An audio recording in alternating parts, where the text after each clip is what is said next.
live now. Okay. Just waiting for a few people to come in now. Hello.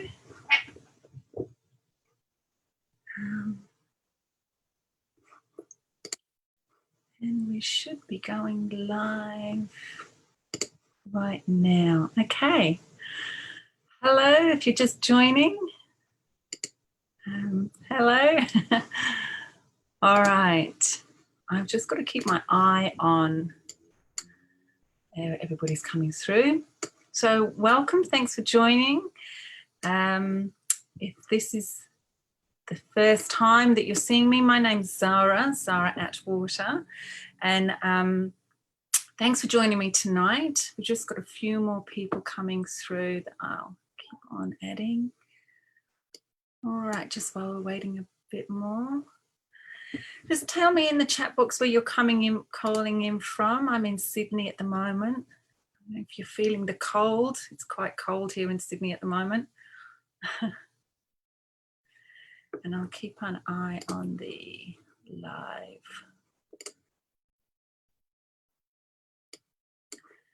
And see who's in there.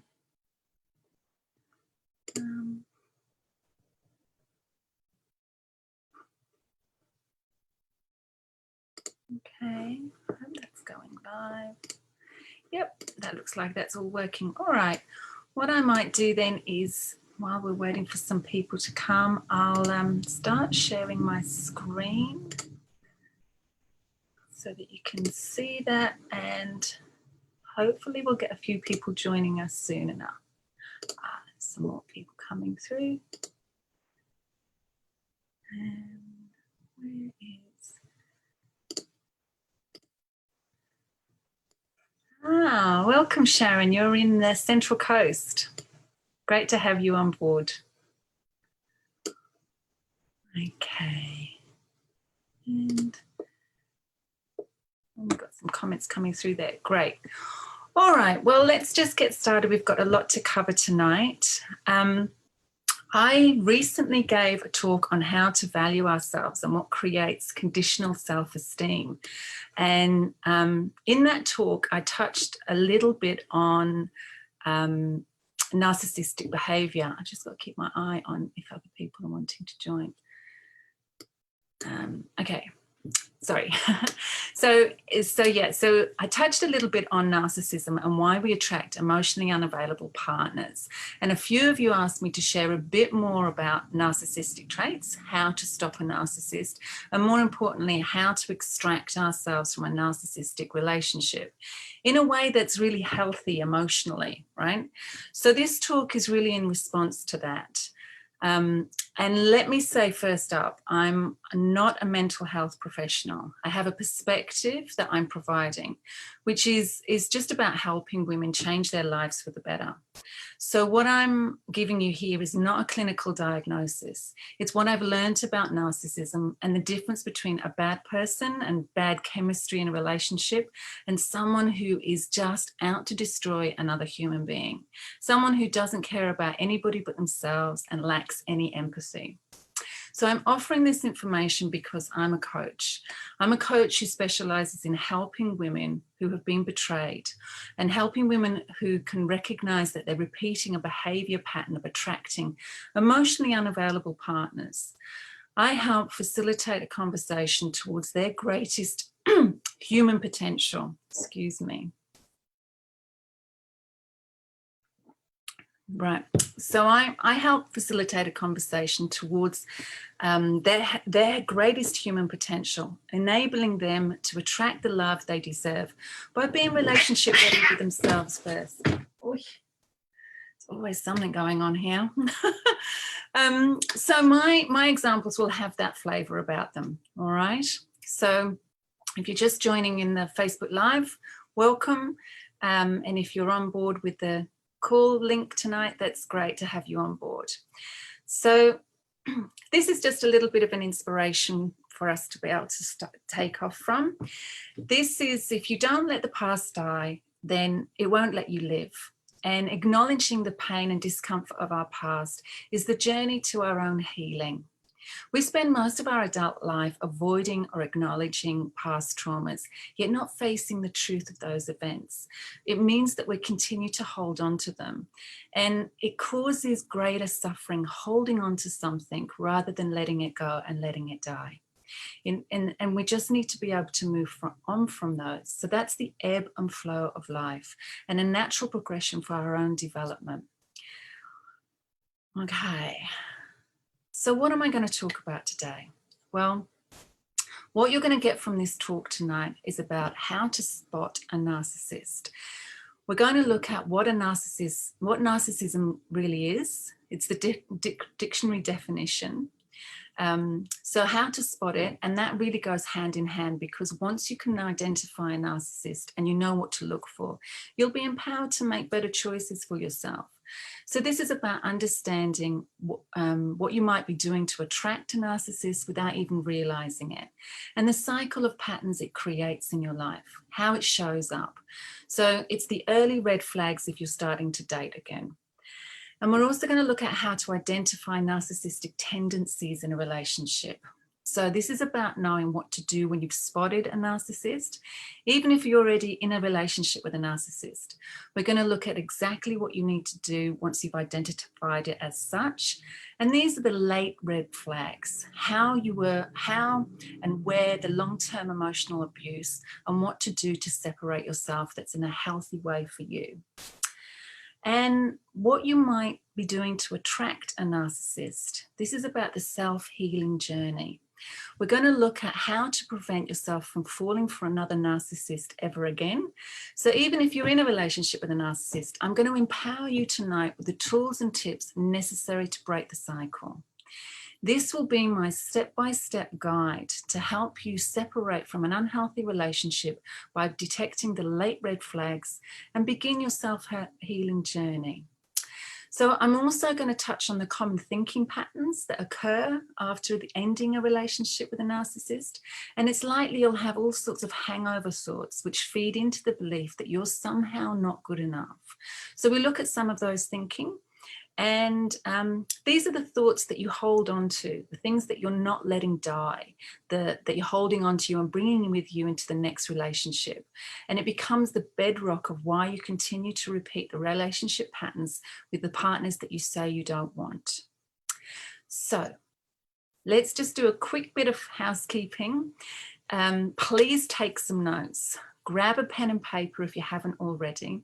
I really want to encourage you to take notes. And the reason I do that is because we only retain about 25 to 30% of what we listen to when we don't take notes. And it shoots up to around 60 to 65% whenever we are taking notes. And that's across the board, not just with this talk.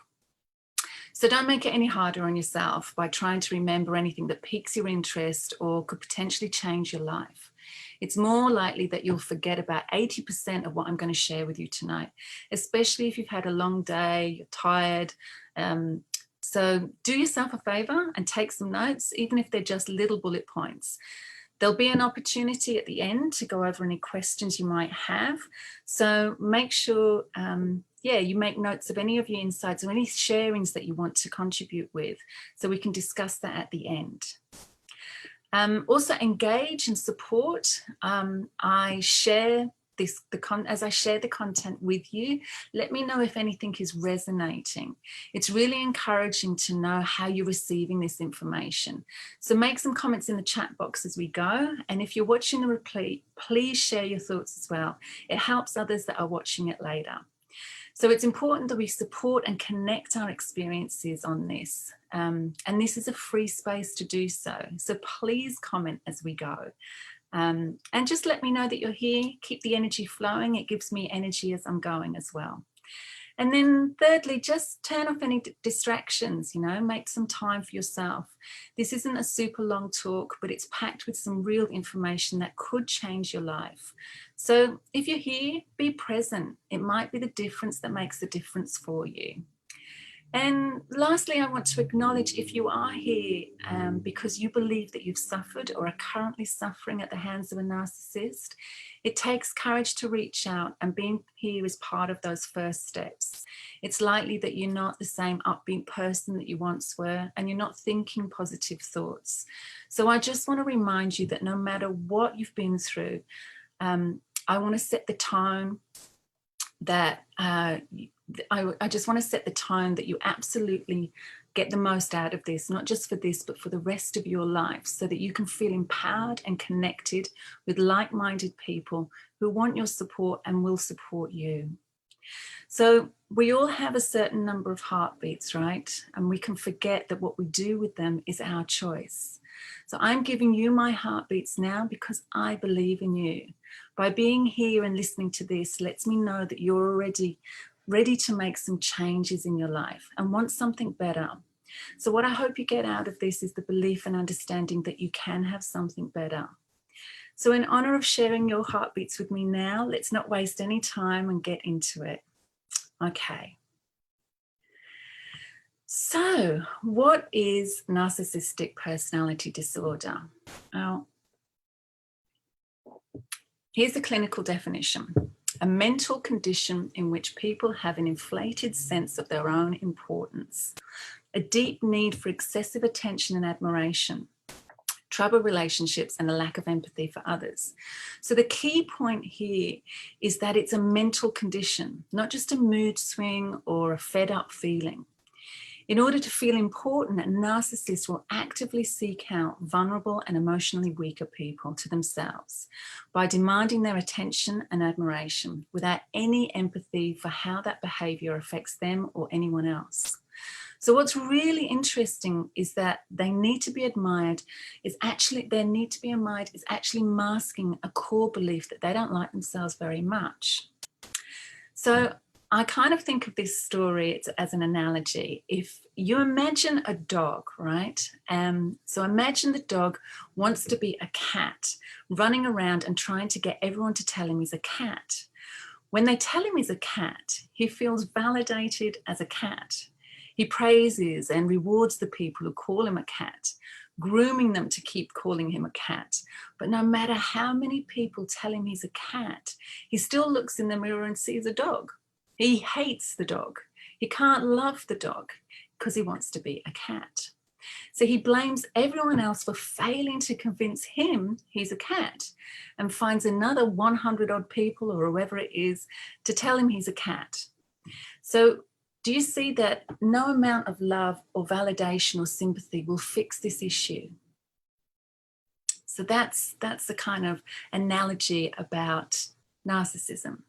The real story behind narcissism comes from the Greek mythology of Narcissus and Echo.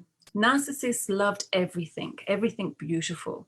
He was proud, and he was proud in that he disdained those who loved him, causing some to take their own lives to prove their devotion to his striking beauty, which is where the fixation with physical appearance or public perception comes from. The story, depending on which version you read, describes Narcissus walking in the woods, and when he sees his own reflection in a pool of water, immediately falls in love with himself. It's said that he's melted away from the fire of passion burning within him. And Echo is the mountain nymph who fell deeply in love with him, but because he was so full of pride, he scorned her, and broken-hearted, she hid herself away until the only thing that remained of her was the sound of an echo. So it's interesting to reflect on this analogy in relationships with a narcissist who will isolate their partners as they become a shadow of their former self as a result. It's as if they become an echo as well. Okay. Now, I thought this was quite interesting. If you type into Google the search number of people with NPD in Australia, this is the top result, that in reality, NPD isn't common. It only affects between 0.5% and 1% of the general population. Now, given that the mental condition of a narcissist is to have an overinflated sense of their own importance, in my experience, I find these stats really hard to believe. I mean, how many narcissists are going to actually seek help or even recognize they have a problem if they already have an overinflated sense of their own importance, right? My personal experience with women that I've coached is that they have a lot more in common than these stats suggest, but that's just my own opinion, okay? Now, I've seen the term narcissist getting used on social media right now, all over the place, and it's almost like the seriousness of its meaning is being diluted. It's like when someone says they're depressed, and what they really mean is that they're just low on energy. They're a bit fed up or they're feeling irritable. So now when you hear someone say they're depressed or even suicidal, people aren't taking it seriously enough. And I think it's the same thing that's happening with the conversation of narcissists. It's not simply a case of having to kiss a few frogs before you find a prince or a princess. It's a question of knowing which frogs are hazardous for you or even poisonous, right? So I also want to mention that of those that have been diagnosed with NPD worldwide, the stats indicate that it affects men, it affects more men, 50% to 75% more than women. So for the purposes of this presentation, I'm going to refer to a narcissist as him, as a male, but it doesn't hinder in any way, negate that women are narcissists too, or that there are same-sex relationships. But like I said, I refer to a narcissist as him just for the simplicity and flow of this talk, okay? All right, so like I mentioned before, this is definitely for you if you're dating or at least feel like you're dating a narcissist.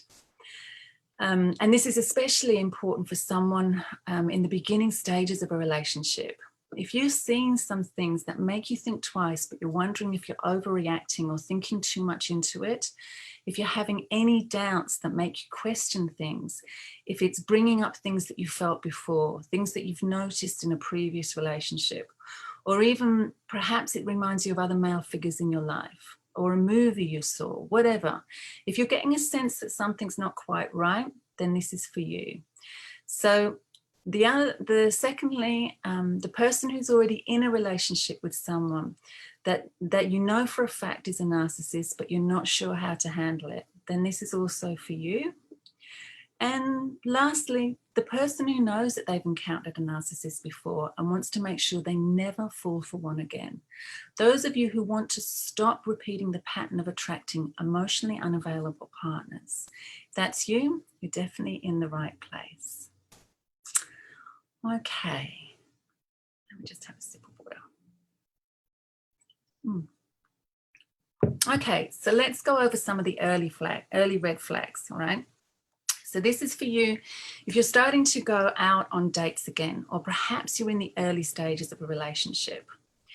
So I just want to share with you a story. I was once on very first blind date with a potential narcissist it was a blind date, we hadn't met before, and he started chatting up the waitress and then wanted to know if I was jealous by this. We then had to move 3 times in the restaurant so that he knew I could hear him without being distracted by the conversations of other people around us. And it also meant that I would see him in the best light that the restaurant had. I'm not joking. He proceeded to have all sorts of terrible table manners and even limited the amount of bread he thought I should have. And, you know, this was just a first date. So if you're out there starting your first dating experiences again, then yeah, listen up. These are some early red flags and things that make you go, So first red flag is that he's envious of others. This can be anyone that they perceive as a threat. Perhaps you're having dinner and the waiter is being nice to you, probably hoping for a tip, right? Nothing more. But if your date gets upset by it, this is a red flag. Or, you know, if you have friends that call you up just for a chat, or they're checking in with you or doing something nice for you, and he starts to question that in a threatening way, then that's a red flag. Sensitivity to criticism. If your potential narcissist can't accept feedback or is sensitive to criticism, no matter how much you sugarcoat it, this is a basic inability to grow and develop as a human being and is a red flag. We all need feedback to improve ourselves, right? So if he snaps at you or tells you you're not qualified to tell him anything, then starts to take a different tone with you, perhaps he's just gone really cold or becomes distant for the following week, then that's a sensitivity to criticism and an inability to develop as a human being, and it's a definite red flag. So then thirdly, dismissive of others' accomplishments. An inability to acknowledge anyone else who could be better than him. No matter how small or insignificant that thing is, he immediately discounts or discredits that person. For example, if your best friend, if your bestie bought you a dress for your birthday, which you've had your eye on for a while, and you absolutely love this dress, if he starts saying things to you like you look fat in it, or that your friend obviously doesn't like you because it looks terrible, and that he would never do that to you, he would never want you to look awful, this is a red flag, and it's the early stages of isolation strategies, which we can look at later.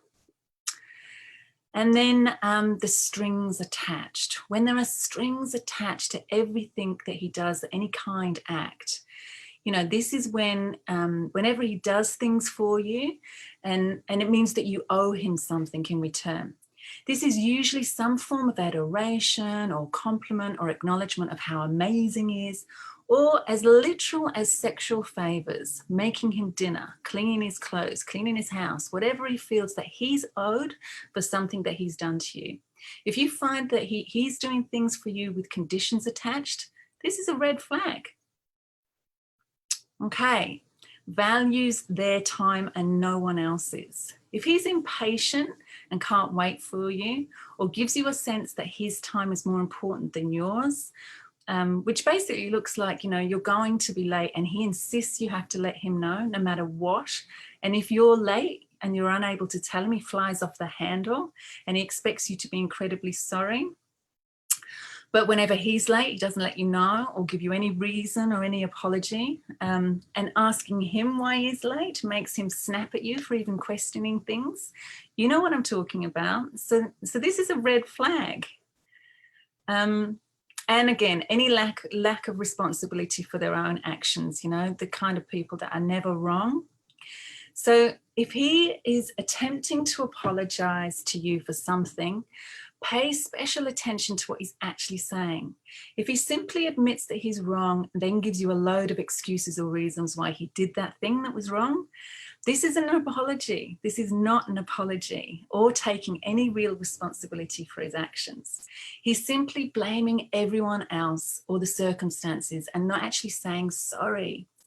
This is a person that can't see themselves as being wrong, and it's an early red flag of narcissism. So what would you do? When you notice these early red flags, what to do? Now, it's up to you, but I would call it out. Perhaps you've misread a situation by not being aware of the full picture. In the early stages of a relationship, it's important to give that voice, to give the things that concern you, to actually talk about it. This is how you develop richer and deeper connections with each other. It's also a way of deciding if these things will be a deal breaker for you. So I don't know, let's say he's always turning up late or getting caught up in the moment and it bothers you. So call it out and talk about it. This might be something that you can accept after talking it through. And, you see it as a quality that he's being present in the moment rather than some kind of personality flaw. Other things will let you know for sure.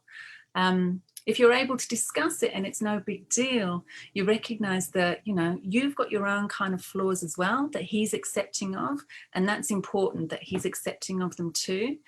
So based on the quirks that you kind of both bring to a relationship that kind of cancel each other out, then it's up to you to have that conversation and decide.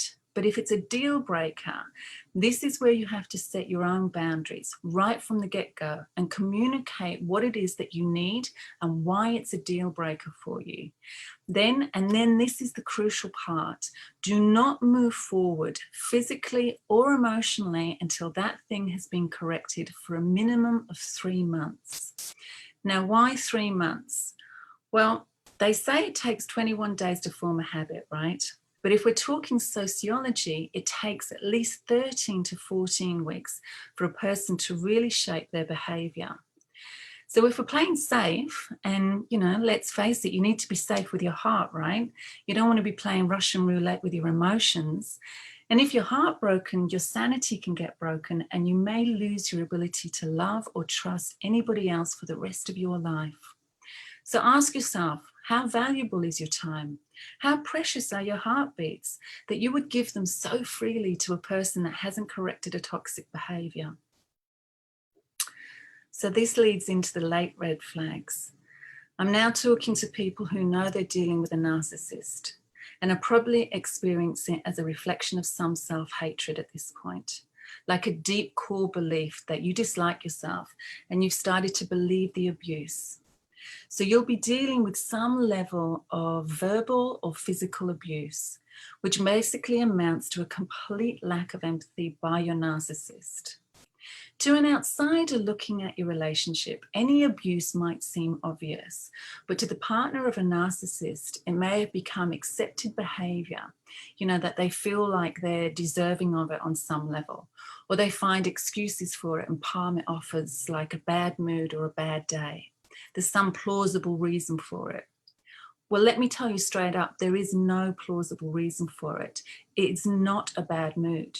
In order to abuse someone, especially someone that you're in a relationship with, that you've been living with, that you've shared a lot of time with, in order for you to abuse that person, you have to lack any empathy to the point that it is a mental health concern.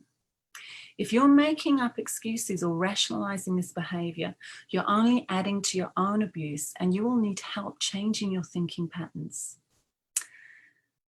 So, attempts to isolate you. Now, we touched on this briefly with the early red flags of being dismissive of others' accomplishments. So a narcissist will actively find flaws in the people you're close to or who he believes you're closer to than him. He really envies that. So he'll put down those people in order to make himself feel better. You'll probably be told that maintaining these friendships makes you look bad in some way. This ensures that you never find out about all the lies you're being fed about your friends. The reality is that your friends will support you and make you feel good about yourself, right? They inspire you and they empower you to become your best self. This isn't in the narcissist's interests. He wants to weaken you and make you feel worthless. So ask yourself, why would you need to be cut off from friends that make you feel better about yourself, make you feel strong and valued, supported and loved for simply being you? A narcissist will feel empowered when you're weak. So if you notice that he's threatened by your friends or your family, your long-term friends, the people that have helped shape you into who you are and who he said he loved, if he starts to become threatened and bothered by your friends and family, he's probably attempting to isolate you. If you feel like you're constantly being picked on, especially if you've made a point of it and asked him not to do that, but he's ignored you. And I don't just mean being a joker, right? I don't mean like making the odd sarcastic remark to be funny. I mean someone who literally tears you down by picking on your insecurities, putting you down in public, or making you the butt of the joke and only they're laughing. This is another empathy red flag. If you tell him that you're going to leave him and he automatically attacks your character, saying things like, you're too weak to stay or willing to fight to be with him to make it work, this is a kind of late red flag. If someone truly loves you, they're obviously going to want you to stay and work things out with them. Of course they are. But are they blaming you, attacking your character, Or are they taking responsible action themselves to make the relationship work? Are they showing obvious signs of remorse with, consistent reflection on what they've done wrong? Or are they arguing with you and giving you a guilt trip and tearing you down instead? So if he tries to convince you that no one else will want you, that he's somehow doing you a big favor by being with you, this is a late red flag. And it ties in with verbal abuse. He may be really covert about it by calling out your insecurities or things that you might question about yourself. Maybe it's your weight, or maybe it's a birthmark or some other sort of scar or emotional insecurity. Whatever it is, if he tries to convince you that you won't find anyone else but him to like you, that's narcissistic. Ask yourself, why would you need the person that you're in a relationship to believe no one else would want you? That you're not even desirable? It's another form of verbal abuse that keeps you feeling insecure, worthless, even isolated, and definitely not the best version of yourself. This is a late red flag. Excuse me. Now, gaslighting. I could give a whole nother presentation on just this topic alone. I hear so many women tell me how crazy they feel or how crazy they've been made to feel. So gaslighting is just a huge topic. Gaslighting is when someone tries to make you believe that you're crazy for something that you know is true. Whatever problem you're trying to address, you're made to feel invalid because you, as a human being, are incapable of seeing it any other way. Ergo, you are flawed. So gaslighting is when you're told things like, this is something that you've made up in your head.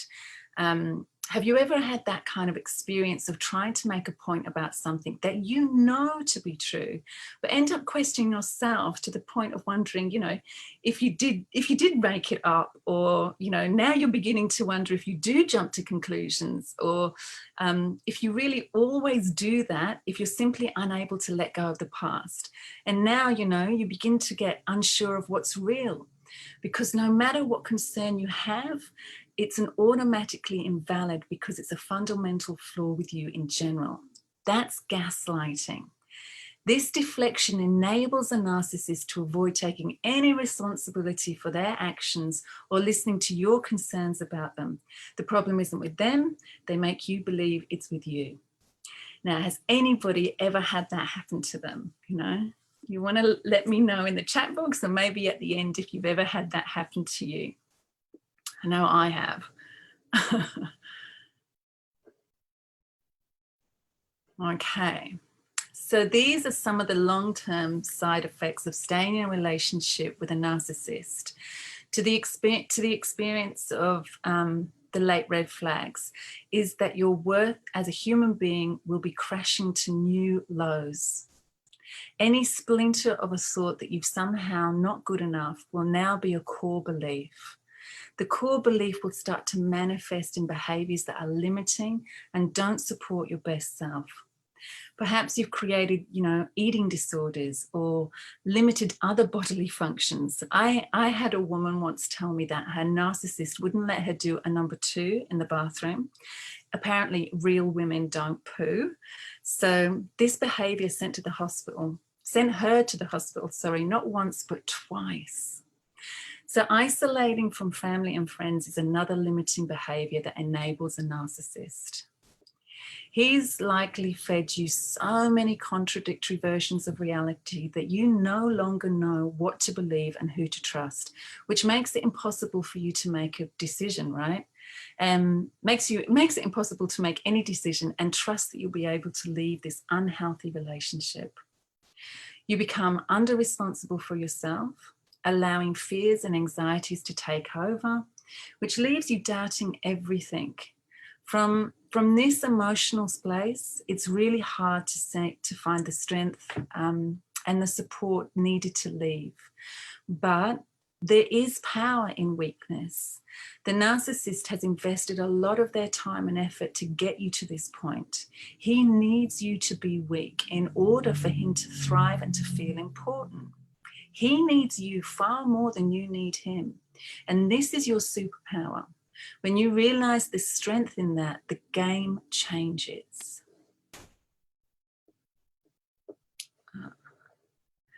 So, the number one goal of a narcissist, once they're exposed, is they want to continue some form of control over you. Remember, your weakness is what they thrive on in order to feel superior. He may go to great lengths to maintain some form of psychological or emotional hold over you, to feel that need for superiority. You need to remember that he can't hurt you if he doesn't have any hold over you. So when you cut your psychological and emotional ties to him, you will be free, which means you need to make a decision. You can only do this. No one else can do this. Only you can do this. So I've just put in there, the word decision comes from the Latin word. I'm going to see if I can pronounce this correctly. Excuse me if I get this wrong. Decisionem, which basically means to cut away. When we make a decision, we cut away all the other possibilities and decide, this is the thing I'm going to do. So the hold that they might have over you is a financial hold. If you're relying on him for financial support in any way, you need to actively look for other ways to have independent financial support.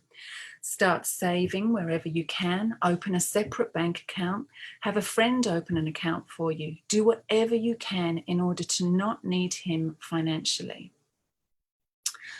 Once the relationship with your narcissist is over and you've moved away physically, you'll be able to cut all ties, like block his number, remove him from his social media feeds. But once you do that, he will want to have a hold over you so that, he'll probably start trying to contact your friends, the ones that he still knows, any work colleagues, anyone who will listen to him, so he can attempt to ruin your character.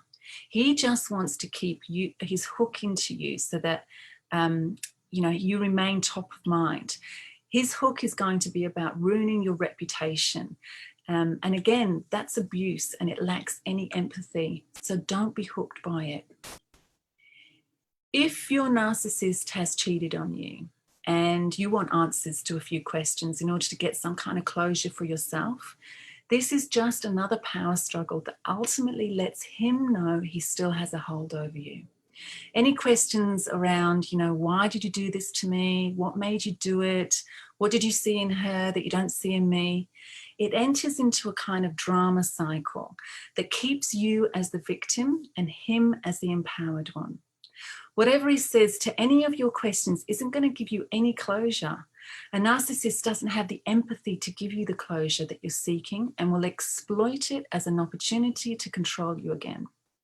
If you think that you'll be able to soften the telling him, I'm going to leave you with we can still be friends, you're kidding yourself.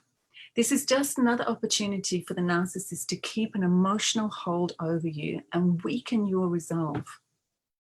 Don't kid yourself that your narcissist is going to change if you stay together. Only a qualified psychotherapist trained in dealing with NPD can help your narcissist. And even then, only if your narcissist wants to be helped. You are not his therapist and he will not change if you stay together. Why would he? Okay, so we're now looking at how to separate and protect yourself from a narcissist. So, excuse me. If you're at the separation stage with a narcissist, you would have had plenty of insight into their unreasonable thinking patterns, how they blame others, how they're sensitive to criticism, they dismissive of contrary opinions, how they gaslight you. If there's one thing a narcissist can't cope with, it's being rejected. So however they interpret that to be, right? And a separation represents the ultimate rejection.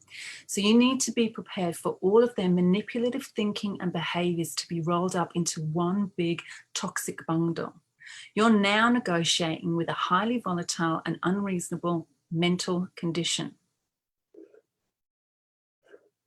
Once you understand what you're dealing with, the best thing you can do is walk away. You need to leave by any means necessary. Don't let financial stability have any kind of hold over you. If you end up with nothing but the clothes on your back, you will at least have your health and your sanity.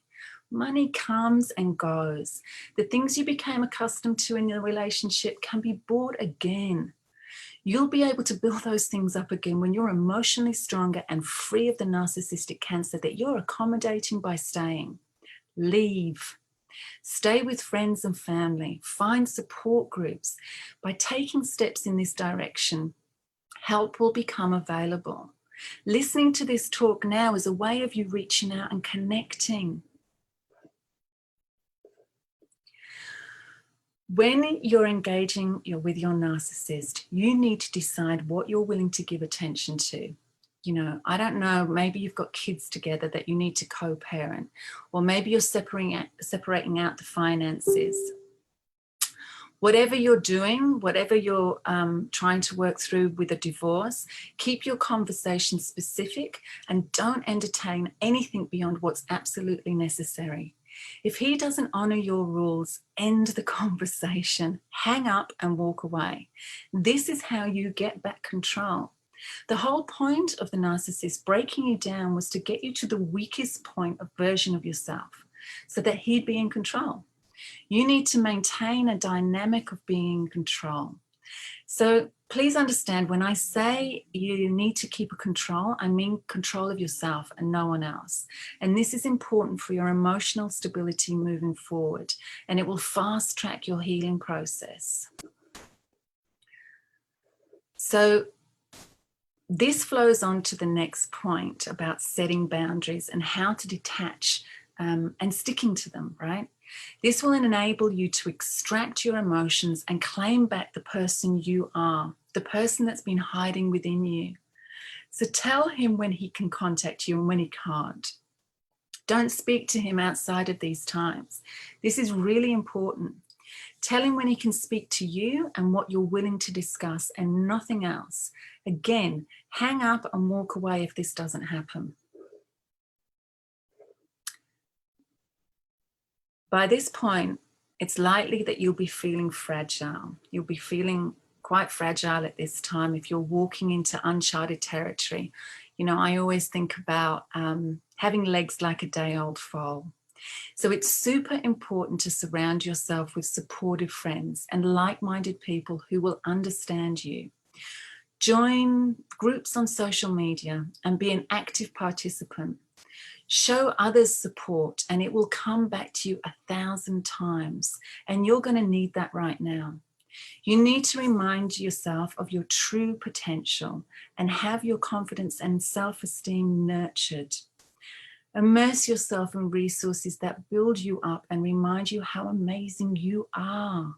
Read books, listen to podcasts, get a coach, whatever it takes to get into a positive frame of mind. Create a daily positive intervention, those intervention practices that flex that muscle that might not have been working for a while. Our minds have a tendency to think negatively. It's a form of protection, right?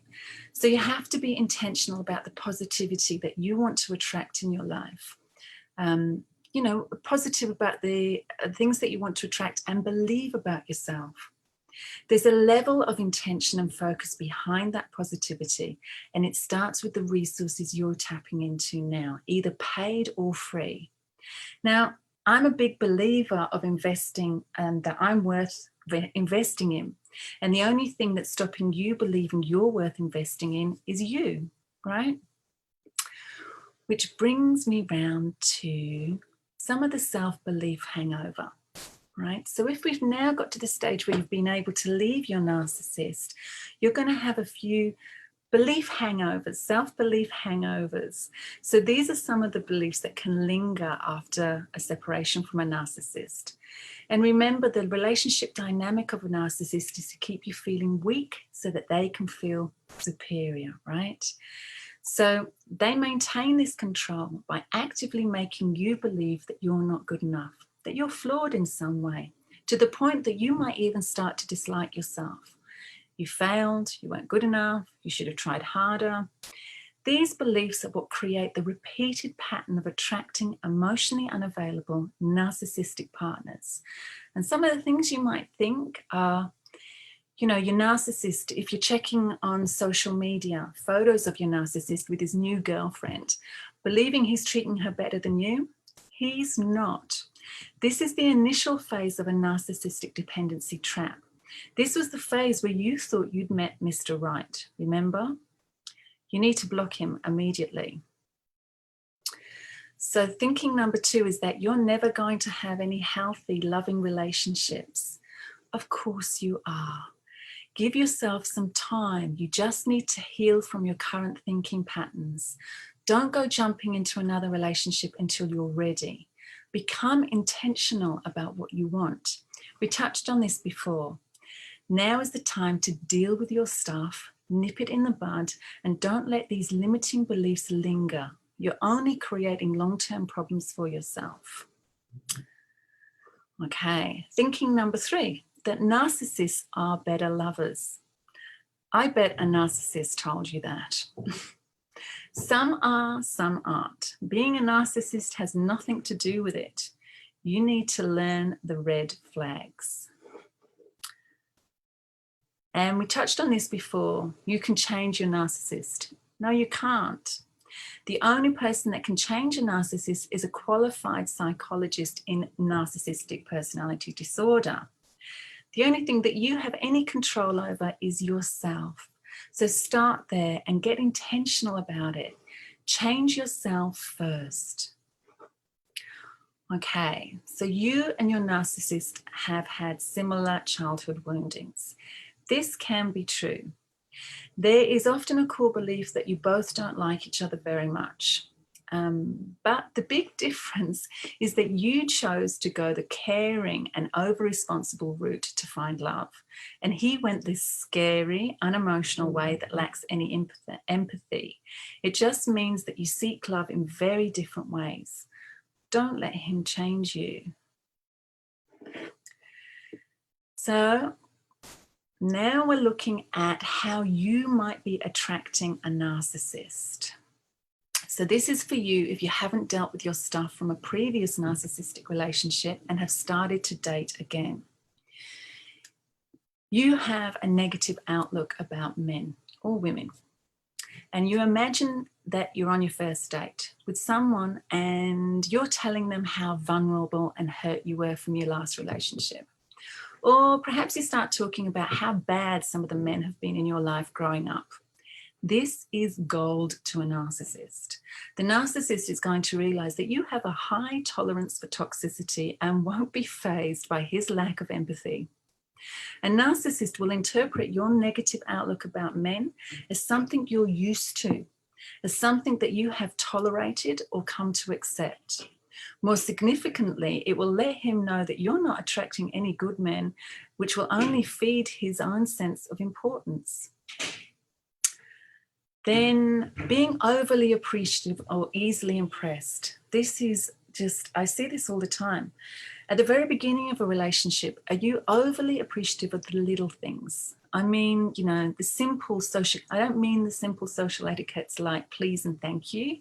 If he pulls a chair out for you, comments on how nice your dress is, how nice you look, or holds the door open for you, and you start singing his praises and commenting on how different he is from all the other dates that you've been on, and in particular, you start telling him that this isn't the norm.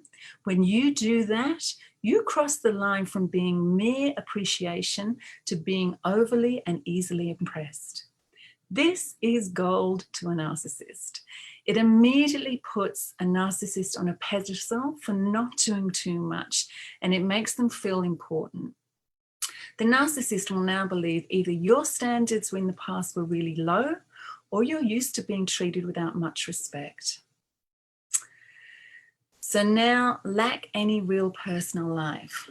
If you're finding that you're going out on dates, but you don't have time for your own personal interests, like weekends away, or catching up with your friends, or I don't know, other inspiring activities that energize you, there's an obvious imbalance. If you've only got time to go to work or be at home or look after your kids if you've got them, and then go on dates, this screams, I need to have a partner.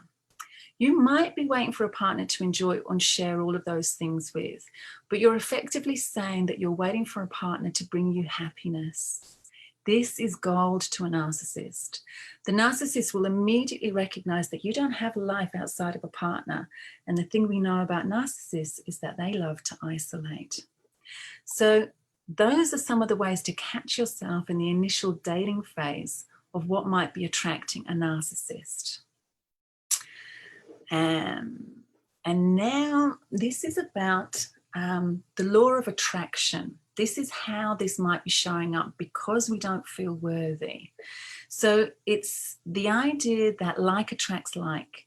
And it's a law, there's actually a law called vibratory affinity, which means that we resonate or vibrate with a similar frequency to those around us. So how this pattern plays out in your thinking, when you go on dates, if you haven't resolved things within yourself first, and you repeat the same behaviors and attract similar relationships, you'll end the next relationship feeling worse than the one that you did from the previous one. And the cycle goes on. It looks like this. When you attract emotionally unavailable partners, what you're really attracted to unconsciously is the fact that they're hard to get. Deep down, you don't feel worthy. Every time these emotionally unavailable partners give you attention, you get a false sense of feeling enough. When you get their attention, however small or fleeting it is, it makes you finally feel noticed and appreciated. You're feeling attractive and sexy, maybe even worthy. You become overly appreciative for it, perhaps. And this is a high that you chase. It's almost like being addicted to a drug that you know is bad for you and you can't stop. It's because you haven't allowed yourself the time to feel that way on your own and dealt with your stuff.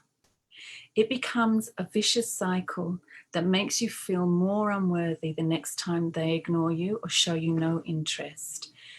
You can even start to question if you did something wrong. If only you could lose weight or be funnier, more social, whatever it is that makes you feel like you're not good enough. If you're used to feeling not good enough or unworthy, insignificant, unseen, whatever your patterns are, then you're going to chase the things that make you feel that way. This is all done unconsciously. It's the ego's way of keeping you safe because it doesn't want to change, or it doesn't even know how, because familiarity is safe even if it's unhealthy. So these are the thinking patterns that can be changed with intentionality, positive support structures, and with coaching. And as a developmental coach, I work with women dealing with these issues. I support them reaching their goals, whether there's a healthy, loving relationship, developing trust and confidence again, or simply healing the past trauma. This is my area of expertise. And so for listening to this talk, I'm offering a free 30-minute call for everyone who's listening. Let me know if this is something that you're interested in the chat box. So if you're listening to the live or the recording, send me a message with your details so that I can provide you with a link. And that really concludes the talk. If anyone has any questions or would like to place something in the chat box, please let me know now, and I'm more than happy to answer any questions that anybody has.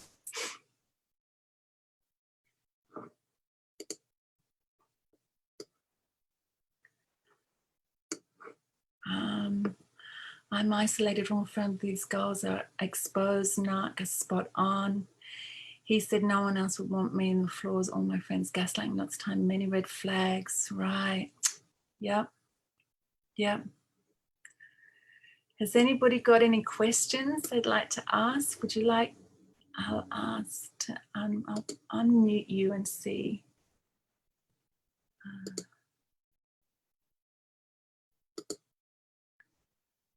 Let's see if you can speak. Has anybody got anything they'd like to say?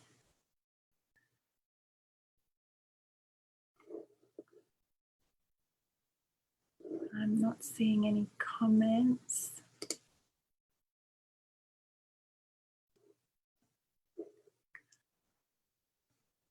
All right, if I'm not getting any more comments, I can't see anything in the chat. By all means, reach out to me if you want to reach out to me privately. I'm more than happy to share you a link, and we can have a private chat. If any of this has landed for you, please share with anybody. And yeah, how do you stop feeling like you're the narc? Okay. Okay, so there's just a question there. How do you stop feeling like you're the narc? Well, like I said, you need to see a professional psychotherapist that will be able to help you if that's what you feel. But it's likely that if you're in that position, other things will be giving you the indication. And so I would, if you want to reach out to me, I can definitely recommend a psychotherapist to help you with that. Okay, great. All right, well, if there's no more further questions, thank you so much for coming on board. It's been a real pleasure talking to you about this. I hope it's been of benefit for you. I will end the chat there. Great. Okay, Sharon, I look forward to speaking to you. All right.